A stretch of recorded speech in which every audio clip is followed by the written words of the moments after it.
The ability to collaborate closely with customers, suppliers, and design stakeholders is critical to bring products to market quickly. eDrawings delivers powerful functionality that makes collaboration simple for anyone.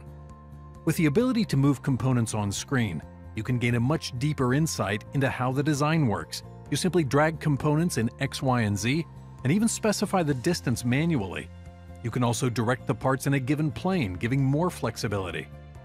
Additionally, existing assembly explode states in SOLIDWORKS can be leveraged, helping everyone make smarter decisions earlier in the development process, reducing the reliance on expensive physical prototypes. You can also interrogate models using dynamic sectioning.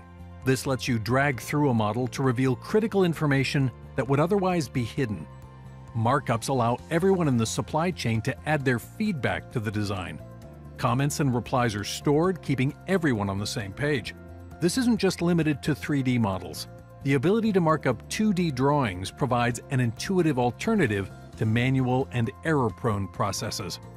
Finally, eDrawings allows you to measure and mark up native SOLIDWORKS files, eliminating the need to generate additional data while providing intuitive tools for design collaboration. All these features make eDrawings the natural choice to simplify collaboration with all stakeholders in your design process.